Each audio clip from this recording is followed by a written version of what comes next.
Welcome to another episode of AI Spotlight Show. We're live here at AI4 Conference here in Las Vegas, Nevada. And today is the second day of the conference, and we had a wonderful keynote section with Dr. Godfrey Hinton, where he was talking about AI ethics. And we'll be featuring another company. So far, we've interviewed about 8 organizations offering different kinds of AI services, but this is a different industry. This is healthcare. We're going to explore how the healthcare is using AI to diagnose patient symptoms, but now this is more a specific industry like the dentistry industry. And who do we have the opportunity of speaking with? My name is Vijay. I'm a clinician, but I'm also the CEO and founder of 21D. And we are actually an AI business with our own clinics. Okay. Okay. So everybody thinks we're a clinical business. We're not. We're an AI business, but we have our own clinics. And the reason we have our own clinics, because I'm a practicing clinician and I have a team of practicing clinics, is because we realized that the easiest way to get data to train the AI model was directly from the patients we treat anyway. So people seem to think we're a clinical business, but we're not. We're an AI business with our own clinics, and I am the chief executive and founder, but I'm also a clinician. Wow, that is great. Can you tell us a little bit about your background? Okay. Yeah. So I qualified 32 years ago as a dentist. Wow. 26 years ago, I did my first what we call full mouth rehabilitation. Okay. So I deal with people who are about to lose their teeth or have lost all of their teeth. And in the old world, they have false teeth, dentures, which is horrible. Nobody wants dentures.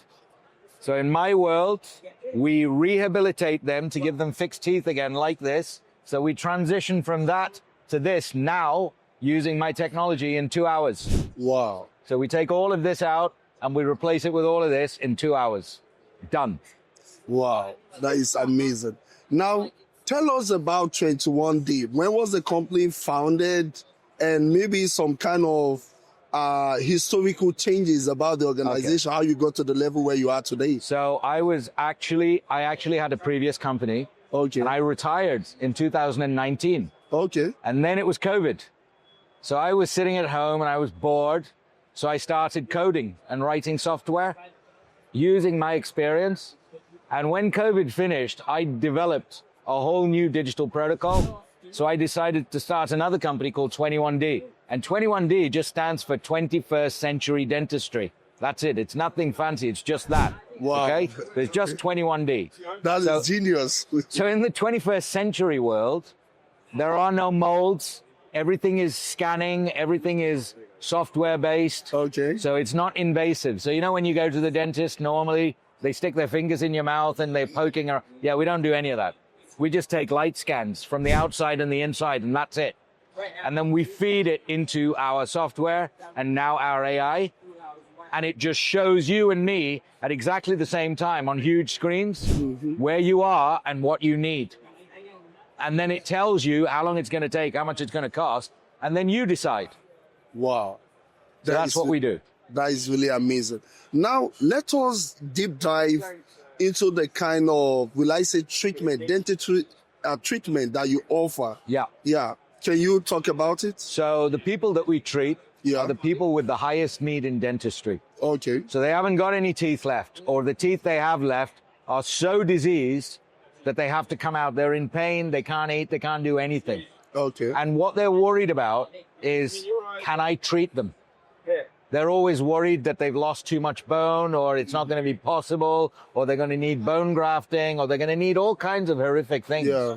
And when they realize, when it's shown to them on big screens, that actually it's really straightforward, that actually the correction is quick and they can see where they are and what the transition looks like to the new reality, they suddenly feel a lot better.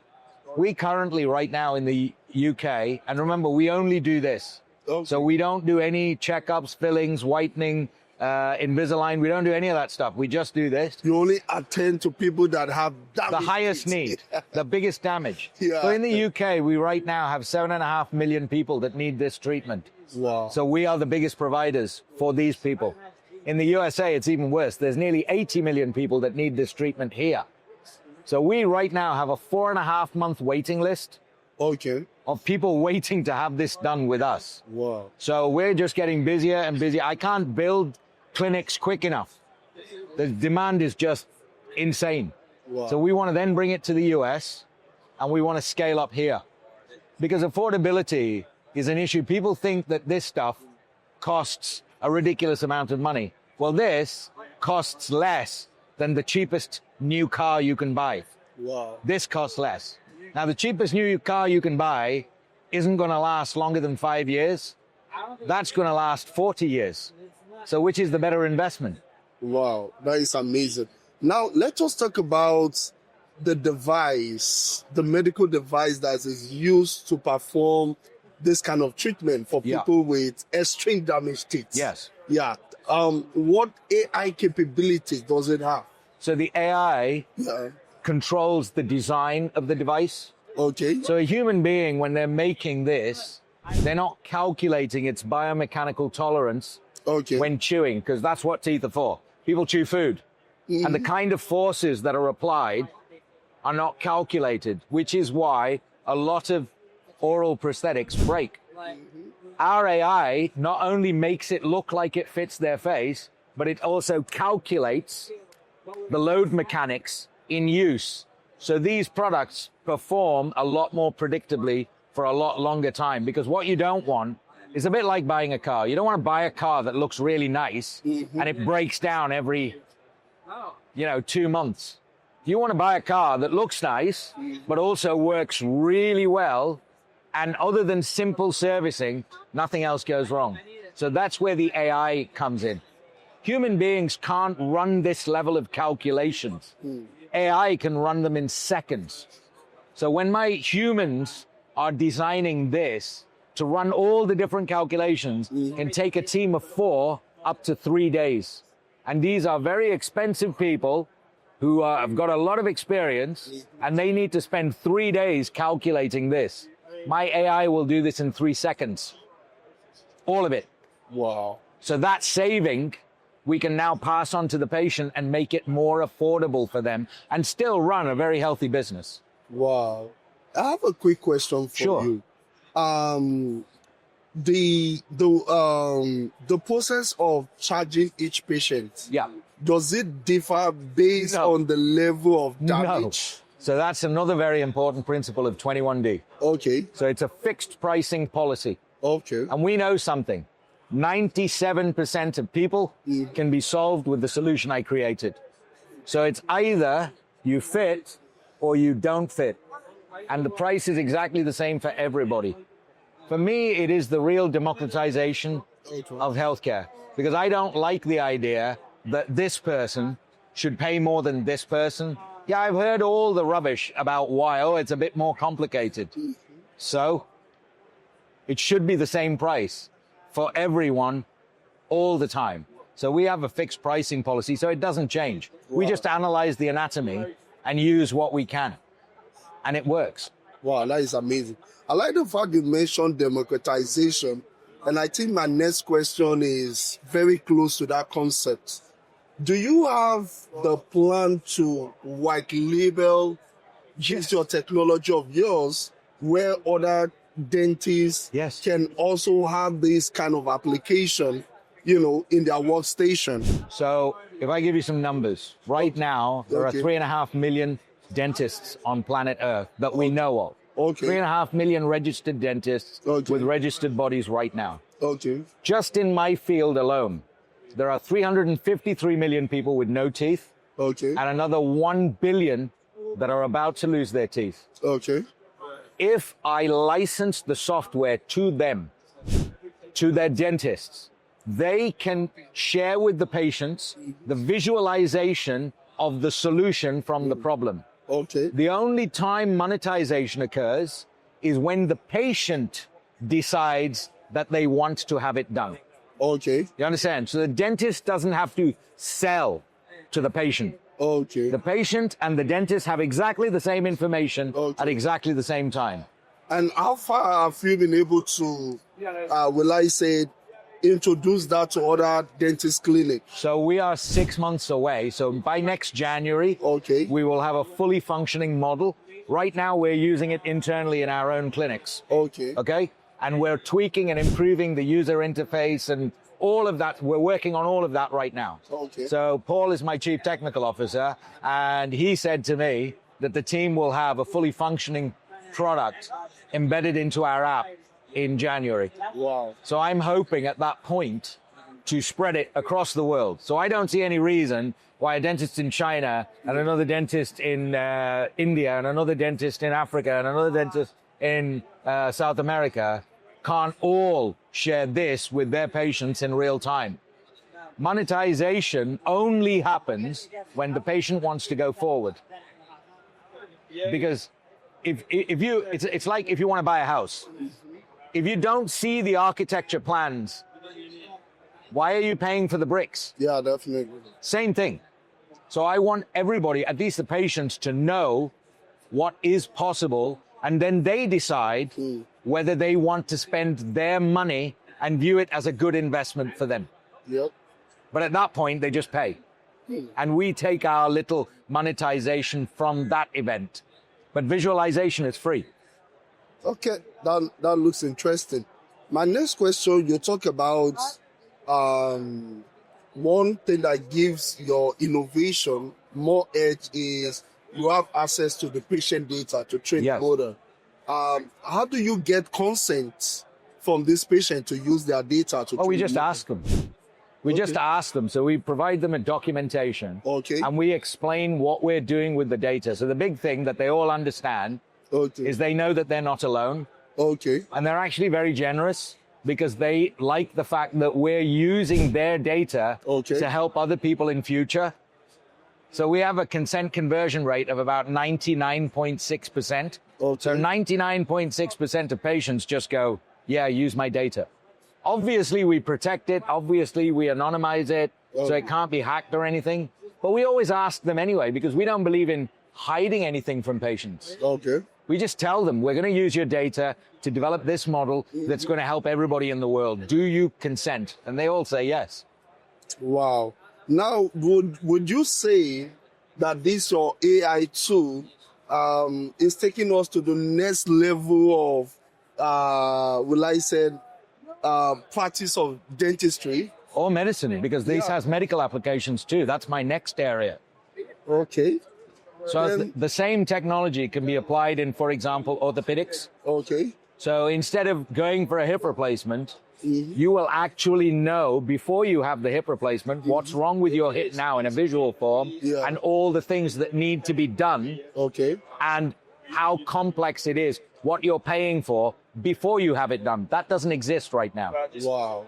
So we want this. Wow. That is amazing. I know my next question was about the safety of the platform used for training the data. Well, you mentioned about, and you talk about anonymization of the data. You are aware of sensitive data. You are aware of the HIPAA. HIPAA compliance, Yeah, I'm happy. Then, what do you do as a CEO to ensure that the product you are building complies with responsible AI principle? Because the healthcare industry is an industry that has a lot of whistleblower. You understand? And you want to make sure that your patient data are safe while you are building this AI. And then, what extra step are you taking? What are you doing to demonstrate the culture of responsible AI? For us, one of the most important things for us is to be totally transparent about everything we do. I like that. Okay? I am a medical professional. Okay? My number one priority is the health and well-being of my patients. I'm also a capitalist. Capitalists do not have to make money at the expense of another person. There is good capitalism too, you know, where you can actually help people and they're very glad you're profitable. Okay? So the checks and balances has got to do with the culture of everyone in my company. Okay. Everyone in my company is there for the right reasons. Wow. What you're referring to are the group of people that I hate Those are the people who want to use data for their own personal gain Okay. at the expense of other people, and they're not really bothered about things like protecting this human being's personal data. Well, this human being's personal data is very important for me to protect. And I put systems and processes in place because I really value and respect the fact that she shared her data with us so I could help other people. So yes, we have all the things that we need. We have server lockdown, we have offline storage, we have all kinds of stuff in place. Paul is really the chief technical officer. That's his job. His number one job is to make sure nothing happens with that data. As for the responsible use of AI, I am driving the cost of care actively down. Okay? I refuse to be judged by people who are not making things more affordable, who are not making things for more affordable for people who are suffering. You understand? So they can have all the rules they want, but I refuse to accept the judgment of people who are not making things more accessible for people in need. Wow. Yeah. Okay, my last question for you. Yeah. Do you want to share some of the customer success stories, and why should individuals, most especially, I'm not trying to be discriminatory, but Please, the agent, ask me whatever you like. People who are very, very old. Why should they trust me, you mean? Why should they come to 21D? Why should they come to 21D? And what are some of the customer success stories you can share? Okay, so on my website, 21d.co.uk, we have over 1,000 Trustpilot reviews from patients, and they're not one line, they're like that long. On my YouTube page, I think we have about 300 video testimonials of patients. You will also get to meet all my staff. So they've all made videos. We're an incredibly transparent company. And I know something. My company cannot treat everyone in the world that needs it. But my company is going to be the educational resource for everyone in the company so they make the right choices and they ask the right questions. Because here's a news flash. In healthcare, there's a lot of unnecessary stuff being done. I don't like that. So I'm not here to become a rich man from doing this, right? I am here to leave a legacy of a new way of healthcare in the future. Because the old way isn't perfect. With all these so-called HIPAA protections, there are still a lot of people dying unnecessarily. So I don't really have respect for these systems. I want new systems. And the good news is, you know this, AI is going to disrupt all systems, correct? Definitely. And actually, the biggest system it's going to disrupt is healthcare. And Yeah. I'm really glad to be a part of that. So yeah, that's what I'm looking forward to. It's not about trusting 21D. It's about trusting AI in your medical health long term. We are using it in our field, but be under no doubt, AI is going to be the expert in future, not humans. So that's what I'm promoting, yes. Wow, that is good to hear. Thank you so much Thank you for joining us My on this pleasure. episode. My pleasure. Wow, this brings us to the end of our interview with the CEO of 21D. As we hear from him directly, if you have probably your parents or anyone that has extremely damaged teeth, 21D has a revolutionary AI capability to be able to fix it and also provide the individuals with the right medication. As you can see from the poster out here, you can see this teeth transformed to this. In 2 And hours. you can see this one also transformed to this. And they were able to get this within a short period of time. And one striking thing he said it usually takes probably like 3 days to do some of the calculations. But with the AI tool that was developed by 21D IT team, now they can do this within 2 hours. Thank you so much for joining. My name still remains Henry Onowale, the executive producer of AI Spotlight Show. We're still live here at AI4 Conference here in Las Vegas, Nevada, and stay tuned for the next interview and talk to you guys soon.